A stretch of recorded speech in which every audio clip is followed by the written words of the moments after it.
Hello friends, welcome to MMB auto tech classes. मैं engineer Rahul Vajpayee राजकीय औद्योगिक प्रशिक्षण संस्थान बहराइच से सभी स्टूडेंट और शिक्षार्थियों का स्वागत करता हूं। मेरी आज की class workshop calculation and science के ऊष्मा उपचार नामक टॉपिक पर होने जा रही है। मेरी आज की क्लास मैकेनिकल इंजीनियरिंग और ऑटोमोबाइल इंजीनियरिंग के उन सभी स्टूडेंट्स के लिए फ़ायदेमंद है जो इंजीनियरिंग और पॉलिटेक्निक कॉलेज में स्टडी कर रहे हैं। साथ ही साथ आईटीआई के उन ट्रेनिंग्स के लिए फ़ायदेमंद है जो मैकेनिकल और ऑटोमोबाइल इंजीनियरिंग से संबंधित ट्रेडों से ट्रेनिंग ले रहे हैं। आज की इस क्लास में हम जो टॉपिक कवर करेंगे वो मैंने इस सारणी में दे दिए हैं। ऊष्मा उपचार की आवश्यकता, ऊष्मा उपचार के उद्देश्य, ऊष्मा उपचार की विभिन्न विधियाँ, हार्डनिंग, टेम्परिंग, एनीलिंग, नॉर्मलाइजिंग और सरफेस हार्डनिंग जैसे टॉपिक हम आज की क्लास में कवर करेंगे। सबसे पहले स्टार्ट करते हैं हम ऊष्मा उपचार क्या होता है। ठीक है, तो ऊष्मा उपचार की आवश्यकता क्या होती है और होता क्या है। ऊष्मा उपचार क्या है कि ऊष्मा उपचार एक प्रकार की प्रक्रिया है जिसमें किसी धातु या मिश्र धातु को निश्चित तापमान पर गर्म करने के बाद किसी निश्चित दर से ठंडा किया जाता है। इस क्रिया में धातु के कुछ गुणों को ऐच्छिक गुणों में चेंज करते हैं। मतलब कह सकते हैं आप इंडस्ट्री में हैं और आपको कार्य करने के लिए जो वर्कपीस जो मेटल मिला है उसके अंदर जो प्रॉपर्टीज़ थी वो आपकी रिक्वायरमेंट से मैच नहीं कर रही थी, तो आप अपनी रिक्वायरमेंट के अकॉर्डिंग उसमें जो प्रॉपर्टीज़ जो इम्पार्ट करने के लिए आपको जिस प्रक्रिया की ज़रूरत होगी उस प्रक्रिया को हम बोलेंगे heat treatment. Heat treatment basically 3 प्रक्रियाओं से हम कंप्लीट करते हैं। 3 स्टेज में होती हैं। पहली स्टेज होती है हीटिंग, सेकंड सोकिंग या होल्डिंग एंड थर्ड है कूलिंग। तो इस ग्राफ में मैंने बताया है कि किस तरह से हम हीट ट्रीटमेंट को कंडक्ट करते हैं। ये नंबर 1 प्रोसेस है वो हीटिंग बता रही है। सेकंड आपकी जो प्रोसेस है जो मेरा कर्सर बता रहा है ये आपकी इसको हम सोकिंग स्टेज या होल्डिंग स्टेज बोलेंगे और जो थर्ड स्टेज है इसको हम कूलिंग स्टेज बोलेंगे। ठीक है, तो हीटिंग हमें करनी है बहुत ही स्लो रेट से। ठीक है, जैसे आपको किसी पार्ट को गर्म करना था 800 डिग्री टेम्परेचर पे, तो ज़रूरी नहीं है कि आप पहले भट्टी, तो अगर आपने उस पार्ट को सीधा 800 डिग्री पे जो भट्टी थी उसमें आपने सीधा 800 डिग्री टेम्परेचर मेंटेन किया तब पार्ट रखेंगे तो उसमें डिस्टॉर्शन आने का चांसेस रहते हैं और पार्ट टूट सकता है, विकृत हो सकता है। उस चीज़ को दूर करने के लिए वो करना क्या है, पार्ट को बिल्कुल 0 डिग्री सेंटीग्रेड से धीरे धीरे गर्म करके उस नियत टेम्परेचर तक लेके आना है। उसके बाद उस टेम्परेचर पर निश्चित टाइम अंतराल तक आपको रखना है। उसके बाद उसको आपको ठंडा करना है। ठीक है, तो मैंने यहाँ बता दिया है नंबर 1 2 3 क्या है। ठीक है, आप देख पा रहे होंगे यहाँ पे। नेक्स्ट है ऊष्मा उपचार के उद्देश्य। ऊष्मा उपचार के बहुत सारे उद्देश्य होते हैं जो हम इस स्लाइड में कवर करने वाले हैं। ऊष्मा उपचार का पहला उद्देश्य है धातु को मुलायम करके उसे मशीनिंग योग्य बनाने के लिए। सेकंड है कटिंग टूल्स में कठोरता लाने के लिए, क्योंकि आप जानते हैं मैंने पिछली क्लास में बताया था कि जो है हार्ड मटेरियल होता है। हार्डनेस कैसे कहेंगे, हार्डनेस आप बोलें कोई मटेरियल हार्ड है वो दूसरे मटेरियल को अगर काट पा रहा है। ठीक है, हार्ड मटेरियल क्या होता है वो दूसरे मटेरियल को काट सकता है। ठीक है, तो जिन लोगों ने मैकेनिकल प्रॉपर्टीज़ के बारे में नहीं पढ़ा था वो मेरी लास्ट क्लास का ज़रूर देख लें। उसका डिस्क्रिप्शन में जो है इस क्लास जो है उसकी लिंक मैं आज की क्लास के डिस्क्रिप्शन में दे दूंगा। ठीक है, नेक्स्ट हार्ड की हुई धातुओं में भंगुरता कम करके टफनेस को लाने के लिए। जैसे आप क्या होता है कभी कभी आप हार्डनिंग कर रहे हैं, हार्डनिंग करते समय कभी कभी धातु या जो मेटल पीस था वो ज़्यादा हार्ड हो जाता है। ज़्यादा हार्ड होने से क्या होता है उसमें ब्रिटलनेस ज़्यादा आ जाती है। तो अगर गलती से अगर वो पार्ट गिर जो टूल आपका गिर गया तो टूटने की चांस उसके बढ़ जाते हैं। धातु के ग्रेन साइज को रिफाइन करने के लिए, धातु पर गर्म या ठंडी दशा में कार्य करने से उत्पन्न आंतरिक स्ट्रेसेस को दूर करने के लिए। अब ठंडी या गर्म दशा से यहाँ तात्पर्य यहाँ पर हॉट वर्किंग और कोल्ड वर्किंग प्रोसेस से। हॉट वर्किंग प्रोसेस वो स्टेज होती है जहाँ पर आप किसी धातु को उसके क्रिस्टलाइजेशन टेम्परेचर से ऊपर गर्म करते हैं, मतलब क्रिस्टलाइजेशन टेम्परेचर से ऊपर उस पर फोर्जिंग क्रिया आप करते हैं। और कोल्ड वर्किंग प्रोसेस वो होगी जिसमें आप रूम टेम्परेचर पर उसके ऊपर फोर्जिंग ऑपरेशन परफॉर्म करेंगे। और धातु को जंग लगने से बचाने के लिए भी आप हीट ट्रीटमेंट का उपयोग करते हैं। जो हम बात करेंगे यहाँ पे ऊष्मा उपचार की विभिन्न विधियाँ कौन कौन सी। उपचार की विभिन्न विधियाँ निम्नवत हैं। ऊष्मा उपचार के लिए हार्डनिंग, टेम्परिंग, एनेलिंग, नॉर्मलाइजिंग और सरफेस हार्डनिंग जैसे प्रोसेस यूज़ कर सकते हैं। सबसे पहले हम बात करेंगे हार्डनिंग के बारे में। तो यह ऊष्मा उपचार की एक विधि है जिसमें धातु पर हार्डनेस का गुण बढ़ाया जाता है। स्टील में हार्ड होने का गुण उसमें कार्बन परसेंटेज पर निर्भर करता है। मतलब हार्डनिंग क्या है, मतलब आपके पास पार्ट था, उसकी हार्डनेस कम थी, वो सॉफ्ट था, तो आपको उसे उस जगह यूज़ करना है। आपको उसे कटिंग टूल्स आपको उस धातु से कटिंग टूल्स बनाने हैं, तो आपको उसे हार्ड करना पड़ेगा। ठीक है, तो हार्ड करने के लिए क्या करेंगे, आप उसको हार्ड करने के लिए हार्डनिंग प्रोसेस जो है, हार्डनेस से गुण लाने के लिए आप क्या करेंगे, उसमें हार्डनिंग प्रक्रिया ट्रीटमेंट की यूज़ करेंगे। ठीक है, और इसके उद्देश्य यहाँ मैं लिख दिया है। इसके उद्देश्य हैं स्टील के पार्ट्स की घिसावट को रोकने के लिए, स्टील को अन्य धातुओं को काटने और बनाने के लिए, स्टील में स्ट्रेंथ बढ़ाने के लिए। ये जो मैंने ग्राफ दिखाया इसमें आप देख पा रहे होंगे, जो आपको मैंने पहले भी इस ग्राफ के बारे में डिस्कस कर लिया है। ये 1 वाला बता रहा है हीटिंग, और 2 वाला बता रहा है आपका सोकिंग या होल्डिंग टाइम, और 3rd वाला जो है आप देख रहे होंगे, जैसे ही आपका हीटिंग प्रॉपर हुई तो आपको बेट नहीं करना, उसको तत्काल आपको क्या करना है, उसकी क्विंचिंग करा के ठंडा कर देना है। ठीक है, अब हम बात करेंगे इसकी विधि के बारे में, किस तरह से हम हार्डनिंग करेंगे। तो इस विधि में हम स्टील को अपर क्रिटिकल टेम्परेचर से लगभग 30 से 50 डिग्री तक अधिक तापमान पर गर्म करते हैं। यह तापमान वर्कपीस की मोटाई के अनुसार पर्याप्त समय तक रखा जाता है। इससे वर्कपीस अंदर तक पूरी तरह गर्म हो जाता है। इसके पश्चात स्टील को तुरंत ठंडा कर दिया जाता है, जिससे स्टील आसानी से हार्ड हो जाता है। आपको इसमें ध्यान रखना है कि जो वर्कपीस जिसको आपको हार्ड करना था, उसको आप निश्चित जो उसका टाइम दिया था तब तो उतना ही आप गर्म करें। अगर आप कम गर्म करेंगे तो भी दिक्कत आएगी, ज़्यादा गर्म करेंगे तो भी दिक्कत आएगी। ठीक है, कम गर्म करेंगे तो प्रॉपर हार्ड ही नहीं हो पाएगा, और ज़्यादा गर्म करेंगे तो उसमें डिस्टॉर्शन आने का चांस रहता है। और जैसे ही आपका पार्ट गर्म हो जाए, ठीक है, तो उसको आपको क्या करना है, उसको ठंडा कर देना है। ठंडा करने के लिए आप इसमें पानी, ब्राइन, तेल और तेज हवा का उपयोग करेंगे। पानी और ब्राइन का उपयोग हम लोग करेंगे प्लेन कार्बन स्टील के लिए, और तेल का उपयोग करेंगे अलॉय स्टील के लिए, और आपका जो हाई स्पीड स्टील और टंगस्टन स्टील के लिए हम लोग यूज़ करेंगे तेज हवा का उपयोग। ठीक है, अब आपके लिए ब्राइन शब्द जो है एक नया शब्द है। ब्राइन क्या होता है, ब्राइन 1 गैलन पानी में 8% रॉक सॉल्ट मिलाकर आप जो सॉल्यूशन तैयार करते हैं उसको हम बोलते हैं ब्राइन। अब ब्राइन से हार्डनिंग करने का फ़ायदा ये होता है पानी की तुलना में कि इसमें बुलबुले नहीं आते हैं। बुलबुले नहीं आने से आपकी जो हार्डनिंग प्रॉपर होती है सरफेस की।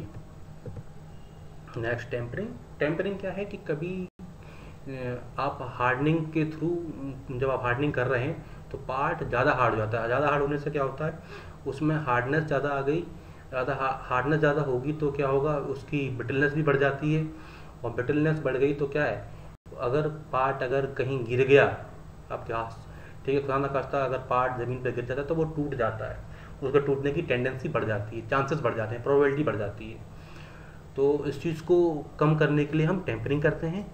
ठीक है, तो टेम्परिंग के थ्रू क्या होता है, टेम्परिंग के थ्रू उस पार्ट की ब्रिटलनेस कम होती है, टफनेस बढ़ती है। तो आपको ध्यान रखना है, टेम्परिंग वह प्रक्रिया है जिससे अधिक हार्ड हुए पार्ट की ब्रिटलनेस कम करके टफनेस बढ़ाया जाता है। वही मैंने यहाँ लिखा हुआ है, इसको ऑब्जेक्टिव देख लीजिए। हार्ड किए पार्ट से आवश्यकता अनुसार हार्डनेस और भंगुरता कम करने के लिए, वर्कपीस को बार बार गर्म करने से उत्पन्न आंतरिक तनाव को दूर करने के लिए, 3rd स्टील में सही आंतरिक रचना लाने के लिए, जिससे उसमें टफनेस और झटके सहन करने की शक्ति को बढ़ाया जा सके। नेक्स्ट है इसकी विधि।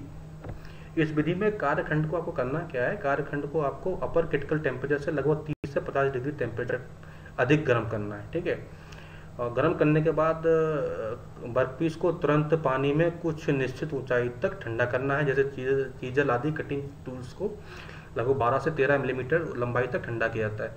अब बात करते हैं, यहाँ पे मैंने अपर क्रिटिकल टेम्परेचर के बारे में आपको नहीं बताया। अपर क्रिटिकल टेम्परेचर क्या होता है, अपर क्रिटिकल टेम्परेचर के बारे में बात करने से पहले आपको क्रिटिकल टेम्परेचर पता होना चाहिए। क्रिटिकल टेम्परेचर वो होता है जहाँ पर फेज ट्रांसफॉर्मेशन स्टार्ट हो जाता है। तो लोअर क्रिटिकल टेम्परेचर वो मतलब ठीक है, तो क्रिटिकल टेम्परेचर मतलब क्या है कि फेज ट्रांसफॉर्मेशन यहाँ होता है। लोअर क्रिटिकल टेम्परेचर क्या होगा, लोअर क्रिटिकल टेम्परेचर पर फेज ट्रांसफॉर्मेशन स्टार्ट हो जाता है और अपर क्रिटिकल टेम्परेचर पर फेज ट्रांसफॉर्मेशन पूरी तरह चेंज हो जाता है। ठीक है, मतलब फेज ट्रांसफॉर्मेशन खत्म हो जाता है, कंप्लीट हो जाता है। ठीक है, तो इस प्रक्रिया में होता क्या है, जैसे 12 से 13 सेंटीमीटर तक आपने क्या किया, उसको ठंडा करने दिया, उसके बाद क्या करेंगे आप उसे निकाल लेंगे। निकालने के बाद क्या होगा, जो पीछे के भाग की जो हॉटनेस थी, गर्माहट थी, वो हार्ड की हुए पार्ट की ओर बढ़ेगी, जिससे क्या होगा, पार्ट का कलर चेंज होगा और जब आपको डिजायर्ड कलर मिल जाए तो उसको प्रॉपर आप ठंडा कर लेना है आपको। और ये तो थी आपकी टेम्परिंग विधि। अब हम बात करेंगे एनीलिंग के बारे में। एनीलिंग क्या होता है, एनीलिंग जस्ट आपको ध्यान रखना है कि ये जो विधि है वो हार्डनिंग की बिल्कुल अपोजिट है। ठीक है, और इस विधि को आप फेरस और नॉन फेरस दोनों मेटल्स के लिए यूज़ कर सकते हैं। ठीक है, स्टील या किसी अन्य धातु की हार्डनिंग को कम करके उसे मशीनिंग योग्य बनाने के लिए आप एनीलिंग का उपयोग करते हैं। मैंने बता ही दिया है, ये फेरस और नॉन फेरस दोनों प्रकार के मेटल के लिए फायदेमंद है। ठीक है, प्रभावशील है, दोनों पे ही इक्वल काम करती है। ठीक है, अब आपके मन में डाउट आ रहा होगा कि एनीलिंग और हार्डनिंग होता क्या है। एनीलिंग जैसे मैं बता दी, एनीलिंग क्या है, हार्डनिंग की बिल्कुल अपोजिट है। तो आपके पास दो मेटल, एक ही सेम धातु के दो पीस हैं, एक की आपने हार्डनिंग की, एक की आपने की एनीलिंग। तो इसमें आप समझ सकते हैं दोनों में क्या क्या अंतर आते हैं, क्या अंतर पड़ता है उसकी मैकेनिकल प्रॉपर्टीज़ पे। मानिए पहला पार्ट, उसको हम मान लेते हैं ए से आपने इंडिकेट कर दिया, ए पार्ट की आप करेंगे हार्डनिंग और बी पार्ट की आप करेंगे एनीलिंग। ठीक है, तो ए पार्ट जिसकी आपने हार्डनिंग की है उसकी मशीनेबिलिटी कम होगी, उसकी डक्टिलिटी कम होगी, उसकी मेलेबिलिटी कम होगी, पर उसकी ब्रिटलनेस उसका ज़्यादा होगा, हार्डनेस ज़्यादा होगा, उसकी स्ट्रेंथ ज़्यादा होगी।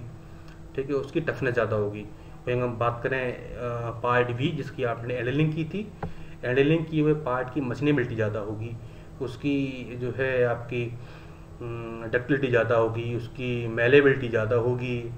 ठीक है, पर उसकी साथ ब्रिटलनेस कम होगी, उसकी स्ट्रेंथ कम होगी, उसकी हार्डनेस भी कम होगी। ठीक है, अब हम बात करते हैं उसके उद्देश्य की।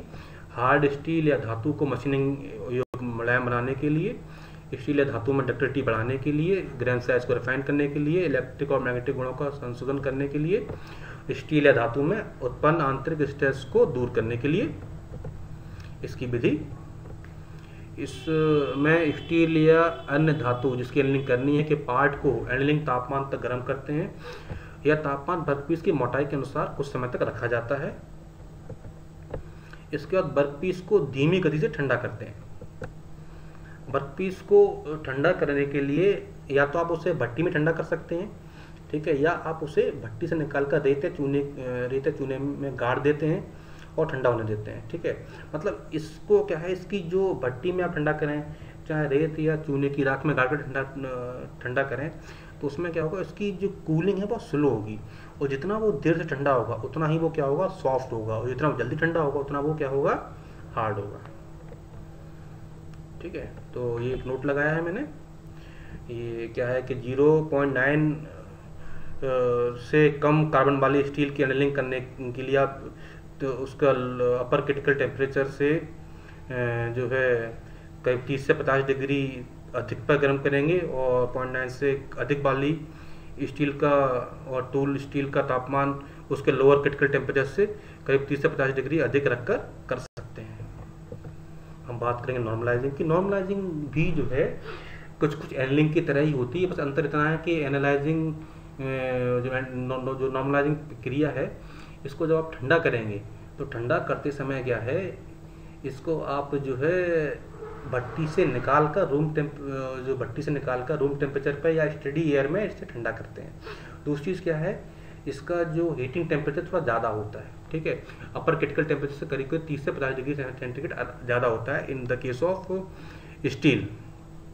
ठीक है, तो बात कर लेते हैं। स्टील या किसी अन्य धातु पर गर्म हालत यानी हॉट और कोल्ड वर्किंग प्रोसेस के दौरान उसमें आई स्ट्रेस को दूर करने के लिए इस प्रक्रिया का उपयोग करते हैं। इस विधि में धातु को एनीलिंग से अधिक तापमान पर, जो आपको मैंने बताया था, धातु से मतलब एनीलिंग से अधिक तापमान पर गर्म करते हैं। तत्पश्चात धातु को फर्नेस से निकाल कर या तो रूम टेम्परेचर ठंडा करें या फिर उसे स्टडी एयर मतलब कांस्टेंट एयर इसके ऊपर अप्लाई होती रहे, उसमें ठंडा करना है। ठीक है, यह है विधि केवल फेरस मेटल पे एप्लीकेबल। जैसा आपको मैं बताया कि अगर आप इसको, जैसे एक होता है कि बिल्कुल जो है आपने भट्टी में छोड़ दिया, भट्टी का तापमान कुछ गर्म होता है, तो भट्टी और पार्ट, एक केस में भट्टी और पार्ट भी एक साथ स्लो रेट से ठंडे हो रहे हैं, दूसरा क्या आपने उसे भट्टी से निकाल लिया है और स्टडी एयर में रखा हुआ है, तो वो क्या होगा, भट्टी के कंपेरिजन में क्या होगा, जल्दी ठंडा होगा। तो इस जो पार्ट है इसकी जो मशीनेबिलिटी, डक्टिलिटी और मेलेबिलिटी एनील्ड किए हुए पार्ट से कम होगी। ठीक है, मतलब ये जो पार्ट है जो जिसकी आपने नॉर्मलाइजिंग की है, उस पार्ट की हार्डनिंग, ब्रिटलनेस और आपका टफनेस ज़्यादा होगा as compare to annealed part. ठीक है, इसके उद्देश्य मैं आपको बता दिया, स्टील के पार्ट्स पर ठंडी या गर्म हालत में कार्य करने से उत्पन्न आंतरिक स्ट्रेस को दूर करने के लिए, ग्रेन साइज को रिफाइन करने के लिए और आवश्यकता अनुसार यांत्रिक गुणों की प्राप्ति के लिए। बात करेंगे इसकी विधि की, तो इसमें स्टील के या किसी अन्य धातु के पार्ट्स को उनके अपर क्रिटिकल तापमान से लगभग 30 से 50 डिग्री टेम्परेचर अधिक तापमान पर गर्म किया जाता है और यह तापमान कार्यखंड की मोटाई के अनुसार कुछ समय तक रखा जाता है, जो आपको मैंने पहले बता दिया था। इसके बाद गर्म किए पार्ट को फर्नेस से निकालकर स्थिर हवा में या फिर रूम टेम्परेचर आप इसे ठंडा करेंगे। तो आपको ये तो क्लियर हो गई, आप जान गए इसको क्या करना है आपको, कि आपने इसे स्थिर हवा में ठंडा करेंगे तो क्या होगा, इसका जो ठंडा ये जो होगा ये एनील्ड किए हुए पार्ट के कंपेरिजन में जल्दी ठंडा हो जाएगा। ठीक है, इसीलिए इसकी प्रॉपर्टीज और जो है एनीलिंग की प्रॉपर्टी थोड़ी अलग होंगी। मतलब दोनों पार्ट सॉफ्ट तो दोनों ही ला रहे हैं। ठीक है, सॉफ्टनिंग का गुण, डक्टिलिटी दोनों ही बढ़ाएंगे। एनीलिंग के थ्रू भी डक्टिलिटी बढ़ेगी, नॉर्मलाइजिंग के थ्रू भी डक्टिलिटी बढ़ेगी। ठीक है, एनीलिंग के थ्रू भी मशीनेबिलिटी बढ़ेगी, डक्टिलिटी इसकी नॉर्मलाइजिंग के थ्रू भी डक्टिलिटी क्या नाम मशीनेबिलिटी बढ़ेगी। पर दोनों की डक्टिलिटी और मशीनेबिलिटी और क्या नाम है आपका जो मेलेबिलिटी है अलग अलग होगी।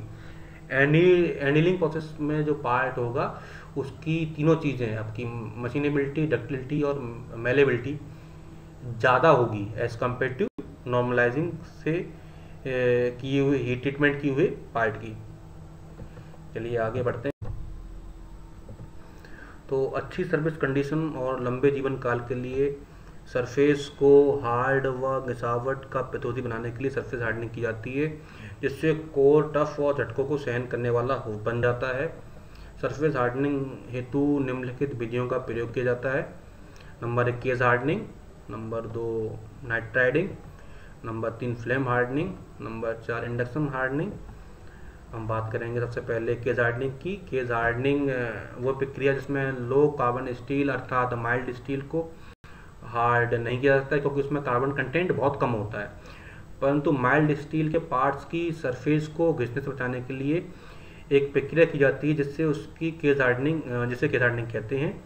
इसमें जो है केवल पार्ट की बाहरी सरफेस को ही हार्ड करते हैं। मतलब केज हार्डनिंग प्रक्रिया में क्या होता है, केज मतलब उसका बाहरी आवरण, बाहर आवरण जो होगा उसको हार्ड किया जाएगा। अंदर का जो उसका जो कोर होगा वो कोर आपका सॉफ्ट रहेगा। ठीक है, जिससे वो झटके लगने पर, ठीक है, टूटता नहीं है और उसको आराम से वाइब्रेशन और लोड को सहन कर सकता है। यह विधि केवल फेरस मेटल पर ही इफेक्टिव है। हम बात करेंगे केज हार्डनिंग की विधि। केज हार्डनिंग की 2 विधि होती हैं। उससे पहले गैस कार्बोराइजिंग। गैस कार्बोराइजिंग विधि में क्या होता है, जिस पार्ट की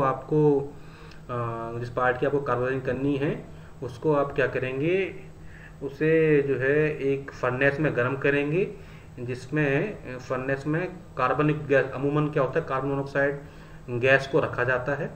जब भट्टी को गर्म करते हैं तो कार्बन मोनोऑक्साइड गैस जो है वर्कपीस के ऊपरी लेयर के साथ रिएक्शन करके उसके जो है केज में आ जाती है। केज में ऊपर पे एक लेयर बना लेती है 1 मिलीमीटर तक। ठीक है, और यहाँ लिखा है कि साधारणतः इस विधि से 1 मिलीमीटर तक केस की गहराई हार्ड करने के लिए पार्ट को कार्बन युक्त गैस यानी कार्बन मोनोऑक्साइड गैस के साथ 870 डिग्री से 950 डिग्री सेंटीग्रेड तापमान पर 6 घंटे तक रखा जाता है। सेकंड है चारकोल कंटेनर विधि। इस विधि में क्या होगा, जिस पार्ट की आपको कार्बोनाइजिंग करनी है उस पार्ट को क्या करेंगे आप, उस पार्ट को चारकोल से भरे हुए कनेस्टर या कंटेनर में डिप करा देंगे और फर्नेस में डाल कर उसे गर्म करेंगे। इससे क्या होगा, जो चारकोल है या कोई दूसरा रिच कार्बनिक मटेरियल है उससे उसके जो कार्बन जो होगा वो उस पार्ट के साथ रिएक्शन करके उसकी ऊपरी लेयर पर जम जाता है और उसकी कोर को टफ कर देता है, हार्ड कर देता है। ठीक है। Next nitriding method. Nitriding method बहुत ही इंपॉर्टेंट मेथड है। इसमें हम अमोनिया गैस के द्वारा, जैसे उसमें हमने कार्बोनाइजिंग में हमारी कार्बन मोनोऑक्साइड गैस थी, इसमें अमोनिया गैस का आवरण सराउंडिंग जो होगी भट्टी में अमोनिया गैस की होगी, उसके द्वारा हम हीट ट्रीटमेंट प्रोसेस करेंगे। यह विधि अलॉय स्टील के पार्ट्स की सतह को हार्ड करने के लिए किया जाता है। इस विधि में पार्ट को अमोनिया के साथ 500 डिग्री सेंटीग्रेड से 550 डिग्री सेंटीग्रेड तक तापमान देकर गर्म किया जाता है और पार्ट को धीरे धीरे ठंडा होने दिया जाता है। इससे अमोनिया की नाइट्रोजन पार्ट्स की सतह को हार्ड कर देती है। सामान्यतः पार्ट को अमोनिया गैस के साथ 50 घंटे तक गर्म करके उसकी सतह को 0.4 डिग्री mm तक गहराई में हार्ड किया जा सकता है। नेक्स्ट है flame hardening. Flame hardening method पे जाने से पहले मैं एक मेथड मैंने यहाँ पे नहीं डिस्कस किया है, लिखा नहीं है स्लाइड में, मैं आपको ऐसे बताता हूँ। इसका एक मेथड आती है साइनाइडिंग। साइनाइडिंग मेथड जो है उसमें क्या होता है कि साइनाइड सॉल्यूशन में जो है पार्ट को जिसकी आपको केस हार्डनिंग करनी थी उसको आप डिप कराते हैं और करीब 20 से 30 मिनट तक उसे वहीं पर सोक किया जाता है, होल्ड करके रखा जाता है, उसका आप इसे निकाल लेते हैं। तो साइनाइडिंग मेथड जो है आपकी कार्बोनाइजिंग से बहुत ही इफेक्टिव है, क्विक मेथड है, क्योंकि ये करीब 30 से 40 मिनट इस मेथड में लगता है। ठीक है। और पर इसमें दिक्कत क्या आती है इस मेथड में कि इसमें चूँकि इसमें आप साइनाइड सॉल्यूशन यूज़ कर रहे हैं, साइनाइड क्या है, एक बहुत ही विषैला पदार्थ है और बहुत ही हार्मफुल है, एक पावरफुल पॉइजन है। ठीक है। पर इससे जो है क्विक रिस्पॉन्स मिलता है और जो आपका केस है, केस कार्बोनाइजिंग से प्राप्त जो कार्बोनाइजिंग आपने ट्रीटमेंट किया था उसके कंपेरिजन में ज़्यादा अच्छी आपको सरफेस मिलेगी आपको इस केस में। ठीक है। चलिए तो आते हैं फ्लेम हार्डनिंग के बारे में। फ्लेम हार्डनिंग जो प्रक्रिया है इसमें जो है आप ऑक्सीएसिटिलीन टॉर्च के द्वारा लौ देकर उसको क्रिटिकल टेम्परेचर तक गर्म किया जाता है और जैसे ही वो क्रिटिकल टेम्परेचर पर पहुंचता है आप क्या करेंगे, जो है उसमें पानी की फुहार से क्विंचिंग कराएंगे। ठीक है। पानी की फुहार के साथ साथ आपको क्या करना है, जिस मेटल की आप जो है केस हार्डनिंग कर रहे थे तो उसके बेस मेटल भी आप उसमें छुपाएंगे। ठीक है। इससे क्या होता है, इसकी जो सरफेस थी वो हार्ड हो जाती है। ठीक है। यह क्रिया प्रायः हाई कार्बन या अलॉय स्टील के पार्ट्स को हार्ड करने के लिए की जाती है। ये मैंने मेथड दिया है, आप देख रहे हैं, ये यहाँ पर राइट टू लेफ्ट की तरफ, राइट से लेफ्ट की तरफ मूव कर रहा है। ठीक है। ये देखिए जो पार्ट है ये हार्ड होता जा रहा है। इसमें पहले पहले जो आपका ऑक्सीएसिटिलीन टॉर्च है उससे लौ सरफेस पे स्ट्राइक करेगी, जिससे उसका जो टेम्परेचर है वो आपका क्रिटिकल टेम्परेचर पर पहुंचेगा और जैसे पर क्रिटिकल टेम्परेचर हुआ वैसे ही क्या करेगा, इस चित्र में केवल पानी की फुहार दिखाई गई है तो पानी की फुहार से आप इसे क्विंच कराएंगे और कहीं कहीं पानी की फुहार के साथ साथ उसकी बेस मेटल भी टच कराते हैं। ठीक है। जिससे सरफेस जो है हार्ड हो जाती है। हम बात करेंगे फ्लेम हार्डनिंग की विशेषताओं के बारे में। तो उसके बेनिफिट या लाभ क्या होते हैं इसके। पार्ट को भट्टी की अपेक्षा जल्दी गर्म किया जा सकता है। पार्ट पर आवश्यकता अनुसार लंबाई और गहराई में हार्डनिंग की जा सकती है। ऐसे पार्ट्स जिनको भट्टी में डालकर गर्म करने में असुविधा होती है उनको भी आप आसानी से हार्ड कर सकते हैं। हम बात करेंगे इंडक्शन हार्डनिंग के बारे में। ये बहुत ही इंपॉर्टेंट टॉपिक है इसका और लास्ट पार्ट भी है इस क्लास का हमारी। तो इंडक्शन हार्डनिंग क्या होती है। इंडक्शन हार्डनिंग में इंडक्शन हार्डनिंग मशीन का उपयोग किया जाता है। इसमें लगभग 200 साइकिल का करंट एक कॉपर इंडक्शन ब्लॉक के द्वारा प्रवाहित किया जाता है। इस ब्लॉक को पार्ट्स की हार्ड करने वाली सतह के पास रखते हैं और ध्यान रखा जाता है कि पार्ट की सतह इस ब्लॉक को स्पर्श ना करे, टच ना करे। ठीक है।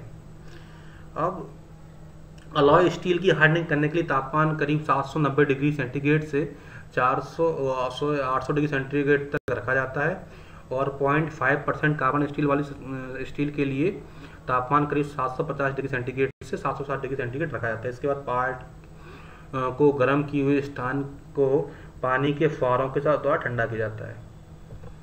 ठीक है। इस विधि से सामान्यतः 5 सेकंड में 3 मिलीमीटर तक पार्ट्स की गहराई को हार्ड कर सकते हैं। इस विधि के द्वारा प्राय कैम शाफ्ट, क्रैंक शाफ्ट और एक्सल शाफ्ट की बियरिंग सतह को हार्ड किया जा सकता है। अब बात करेंगे इसके लाभ के बारे में। इंडक्शन हार्डनिंग से प्राय निम्नलिखित लाभ होते हैं। नंबर 1, यह बहु उत्पादन के लिए बहुत कम खर्चीली विधि होती है। पहला, पार्ट्स की बाहरी सतह को हार्ड करते समय भीतरी सतह पर कोई असर नहीं पड़ता है, बहुत अच्छी बात है ये। दूसरी, विधियों की अपेक्षा इसमें कम समय लगता है। जैसे मैंने बताया यहाँ पे कि जो है 3 से 5 सेकंड में ही इसमें 3 mm तक की गहराई तक आप हार्ड कर देते हैं उसकी केज को। ठीक है। और पार्ट टेढ़े मेढ़े नहीं होते हैं। इसका चित्र मैंने दिखाया है, आप देख रहे होंगे इस चित्र में कि जो बीच में ये ब्लॉक बना हुआ है, इसकी आपने केज हार्डनिंग करनी थी आपको। ये वर्कपीस लिखा हुआ है यहाँ पे। ये आपकी इंडक्शन मशीन है। इसके अंदर ये पानी की फुहार करने के लिए आपने अरेंजमेंट कर रखा है। तो जैसे ही यहाँ पर करंट इसमें प्रोवाइड होता है, ठीक है, 200 साइकिल का, तो इसमें एडी करंट डेवलप हो जाता है। ठीक है। उसकी वजह से हीटिंग होती है इस वर्कपीस की, और जैसे ही हीटिंग होती है, डिजायर्ड टेम्परेचर अटेंड होता है, इसमें स्प्रे कर दिया जाता है। तो इसकी जो है सर्फ जो उसकी केज थी वो उसकी हार्ड हो जाती है। तो ये है इस आज की क्लास को लिए मैंने जहाँ से मटेरियल इकट्ठा किया था वो उसका रेफरेंस है ये।